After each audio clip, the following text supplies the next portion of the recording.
Bismillahirrahmanirrahim. Alhamdulillah rabbil alamin. Allahumma salli wa sallim ala sayyidina Muhammad wa ala ali sayyidina Muhammad. Qala ma'alif rahimallahu ta'ala anhu wa nafa'ana bihi wa bi'ulumihi fid darain amin. Wa dzakara ats-Tsa'labi fi hadhihi al-ayati. Wa dzakara dan menyebutkan ats-Tsa'labi, yaitu ats-Tsa'labi fi hadhil ayat, dalam ayat ini, yaitu ayat wa aqimis sholata, dan dirikanlah itu salat, inna sholata, sesungguhnya salat, tanha, itu salat mencegah, anil fahsya'i, dari bentuk kekejian, wal munkari, dan kemungkaran. Tsa'labi menyebutkan an Anasin radhiyallahu anhu, dari sahabat Anas radhiyallahu ta'ala anhu, anna rajulan kana yusalli al-khamsa ma'an nabi sallallahu alaihi wasallam. Sesungguhnya ada seseorang yang dia tadi itu sholat 5 waktu bersama Nabi sallallahu alaihi wasallam, rutin sama Nabi sallallahu alaihi wasallam. Kemudian dia itu la yada'u syai'an, tidak meninggalkan sesuatu pun. La yada'u syai'an, tidak meninggalkan sesuatu pun, minal fawahish, dari bentuk-bentuk kemaksiatan. Illa irtakabahu, kecuali dia melaksanakannya. Jadi sholat, ya, tidak tanggung-tanggung ini.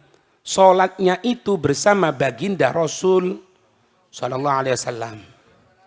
Fa'akhbaru an-nabiyya, maka para sahabat menghabarkan an-nabiyya kepada Nabi sallallahu alaihi wasallam bidzalik, keadaan orang itu kepada Nabi, disampaikan kepada Nabi. Faqala inna salatahu, sesungguhnya salatnya orang tersebut, tanhahu, ya, akan mencegah itu salat hu, kepada orang tersebut, atas perbuatan kemaksiatan, maksudnya yaumamma, pada suatu hari nanti. Ini makna bagaimanapun orang tadi itu, kalau dia ini masih melaksanakan sholat, maka insya Allah dia akan berubah menjadi orang yang baik. Gitu lah. Tapi ya sayang sekali kan. Kemudian falam yalbath antaba wa hasuna haluhu. Kemudian orang tadi itu tidak melaksanakan, tidak lama kemudian gitu ya. Tidak lama kemudian seseorang tadi itu taubat, wahasuna, dan baik, haluhu, keadaannya orang tadi itu. Faqala, maka ketika itu baginda Rasul sallallahu alaihi wasallam menyatakan, alam akul lakum, bukankah pernah aku katakan lakum, kepada kamu sekalian, inna, sesungguhnya sholatahu, sholatnya orang tersebut, tanhahu, sholat itu akan mencegahnya, yaumamma, pada suatu hari nanti. Tuh. Makanya jangan tinggalkan sholat. Sholat ini mediasi supaya kita menjadi orang yang stabil. Orang terkena dalam kehidupan dunia sesuatu yang tidak menyenangkan dalam kehidupannya, tidak menyenangkan sama hawa nafsunya, tidak menyenangkan sama keadaannya. Tapi kalau dia sholat, masih terkontrol nanti. Nah, kita ini sering lihat gini, yang namanya ujian itu ketika sesuatu tidak mencocoki hawa nafsu kita. Sering kita ngomong seperti itu. Padahal sesuatu yang mencocoki dengan hawa nafsu kita itu juga ujian. Anda berikan contoh, orang kalau misalnya tidak baca Quran, mahrum, terharamkan dari Quran. Bukan cuma sehari, bukan seminggu, tahunan. Ya kan? Ini jelas musibah. Tapi kalau ada orang itu rutin dia baca Quran, rutin zikir sama Allah, itu juga ujian. Ujian apa? Ujian jangan sampai berubah. Nah, cara menstabilkannya agar taat itu tetap terus, yaitu apa? Sholat. Dengan sholat aman. Apa kalau mobil dibalancing? Nah, mesinnya bagus, ininya bagus, radiator bagus, semuanya bagus. Untuk menyeimbangkan supaya jalannya itu lurus gini. Tidak menceng kanan, tidak menceng kiri. Kalau perlu setel dilepas, bisa gitu. Nah, tapi untuk montore. Dengan apa? Dibalancing, dibaguskan. Mesin bagus, pembakaran bagus, kabelnya semuanya tertata rapi semuanya, tapi tidak balancing. Ya menggok nganan ngiri. Oleh bantereto. Makanya orang itu kadang-kadang, semoga enggak ya.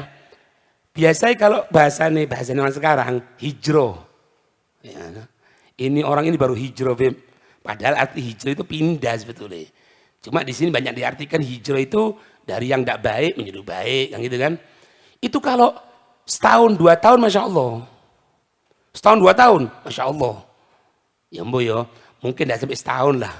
3 bulan lah. Oh Masya Allah. Kadang-kadang pengajian karpet belum digelar sudah datang dia. Masya Allah di depan. Tapi kenapa kok kadang-kadang malah berubah? Ada yang tidak beres sama sholatnya. Ada sesuatu yang tidak beres sama sholatnya. Pasti tidak mungkin tidak. Karena apa? Ini dari Allah Subhanahu wa Ta'ala. Sholat itu fungsinya untuk mencegah orang itu dari perbuatan keji dan mungkar. Untuk bahasa yang lebih sederhana, sholat itu akan menyeimbangkan seseorang supaya tetap kontak dengan Allah Subhanahu wa Ta'ala. Belum lagi ditambah apa? Ditambah yang sunnah, ditambahi duhanya, ditambahi witirnya, ditambahi zikirnya, ditambahi mempelajari ilmunya, ya tambah insya Allah gitu ya. Wa fin nuzhati, dalam kitab Nuzhah. Nanti gini, puncak dari makrifat itu apa? Puncak dari makrifat itu dia takut kedudukannya berubah sama Allah. Jadi puncak makrifat itu sebetulnya bukan kita mengenal Allah, karena kalau kita mengenal Allah tidak mampu. Kita tahu Allah dengan detail, tidak mampu. Justru ketika kita tidak mengetahui Allah secara detail, itulah kemakrifatan, katanya Sayyidina Abu Bakar. Kata Sayyidina Abu Bakar itu, orang itu kalau dikatakan orang ini orang makrifah, apa itu? Orang yang tidak mendetailkan Allah. Mereka nanti kalau sudah puncaknya, taat takut neraka. Taat takut diadab sama Allah. Maka banyak kita dengarkan cerita. Suatu saat ada orang tawaf. Ketika tawaf melewati satu putaran gitu ya. Ada di satu tempat di putaran itu, ada orang itu bergelantungan. Di Ka'bah itu sambil nangis. Mengatakan apa? Oh ya Allah, jangan engkau adab aku ya Allah. Jangan engkau siksa aku ya Allah. Terus kita. Putaran pertama. Putaran kedua. Sampai setiap putaran itu lihat. Ini siapa sih sebetulnya? Selesai dari putaran yang ketujuh, selesai dari tawafnya, dia langsung menuju orang tersebut dicari. Ternyata siapa? Imam Ali Zainal Abidin. Imam Ali Zainal Abidin yang dikatakan oleh Rasul SAW kelak di hari kiamat, kalau engkau akan nanti ada panggilan di hari kiamat, orang-orang yang sujud kepada Allah, maka anak ini akan memimpin. Bingung. Imam Ali Zainal Abidin. Sholat witire 1000 Kang. 1000 rakaat. Panjang umur sehat ya. Ramadan 20 rakaat tuh ini. 20 rakaat. Embu sepeda montori moro opo. Mbonok dayo, mbonok tamu. Ini hadirin. Kalau ente sudah rutinan ada tamu, tamunya ajak rutinan. Jangan gara-gara tamu ente korbankan itu rutinannya ente yang bagus, jangan. Walafu ya, anak ini ada rutinan. Loh ya apa, anak kan tamu. Lah makanya itu, anak hormati ente, anak tuntun ente. Sebagai bentuk penghormatan kepada tamu. Gitu. Nggak stabil. Kalau nggak stabil, ada yang nggak beres sama sholatnya. Pasti nggak mungkin nggak. Pasti. Diakui nggak diakui. Semuanya. Nasallallahu salam al-afiyah. Yang namanya santri, santriwati, orang yang berjalan di jalannya Rasulullah, semuanya kok melenceng. Yang dulunya gini, naudzubillah, gini kok jadi berubah. Ada yang tidak beres sholatnya. Wa fin nuzha, dalam kitab An-Nuzha Lin-Naisaburi rahimahullah ta'ala, anna rajulan rawada imra'atan. Ada seseorang itu yang rawada. Rawada itu menggoda. Menggoda imra'atan an nafsiha. An nafsiha. Untuk berbuat, untuk perempuan itu menyerahkan badannya. Artinya apa? Untuk berbuat fuhush. Berbuat kejelekan. Ya, tahu kan maknanya kan?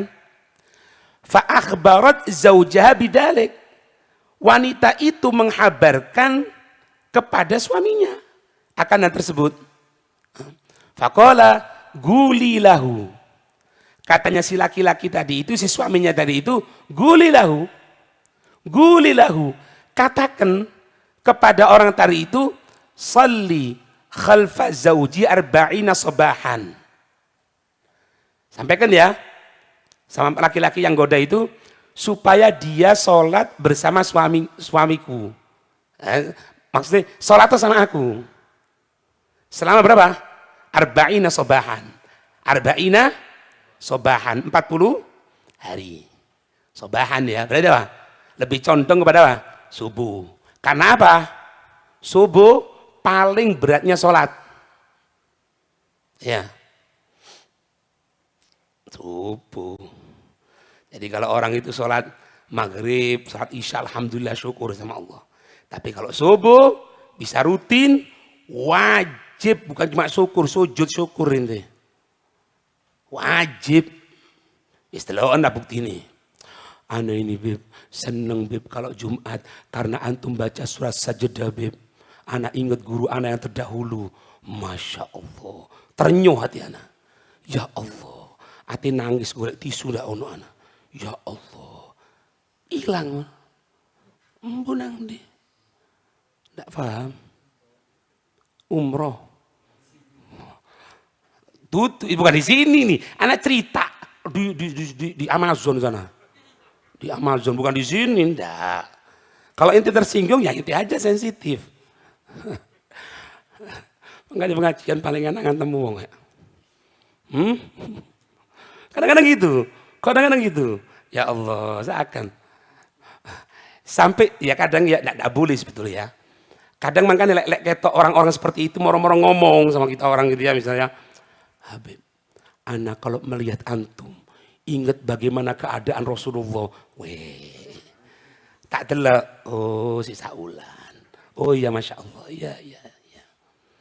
Lah pas enak, tidak enak tak usir ya. Hush. Ya. Tapi kamu mau hilang nanti kemana ini? Tsumma da'atu li nafsiha. Kemudian setelah 40 hari ya, setelah 40 hari, tsumma da'atu. Ya betul. Ya, tsumma da'atu ila nafsiha.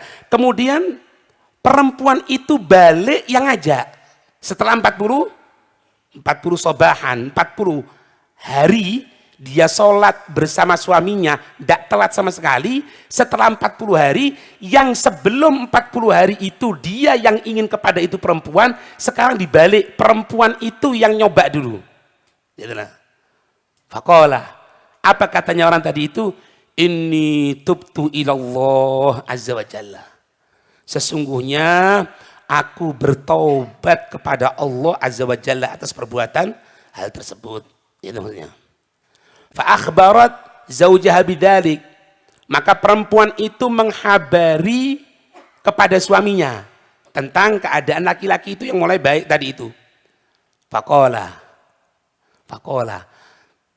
Maka sang suami itu mengatakan, Shadaqallahu qaulahul haq.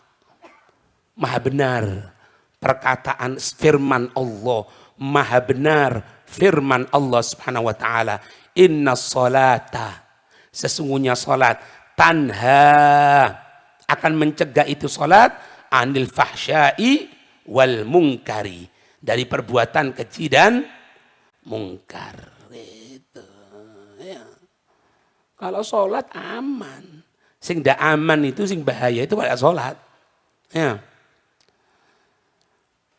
Wa qala sallallahu alaihi wasallam la sholata liman lam yuti'is sholah.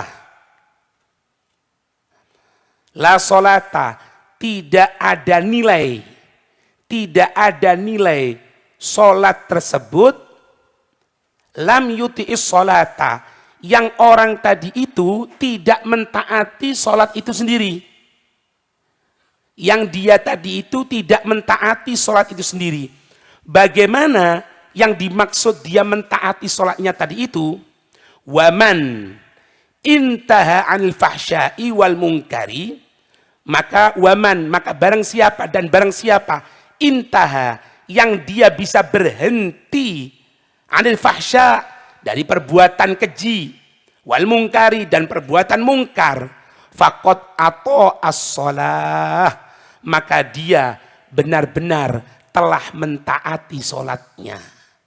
Nah, memang orang itu ibadah sama Allah, cirinya orang itu ibadah karena Allah tidak langsung hadirin. Orang itu merasakan nikmatnya baca Quran, itu bukan setahun 2 tahun. Kan ada di mana, di Nasoe, tidak salah. Allah Haddad mengatakan berapa tahun? Tidak tahu 18 atau berapa.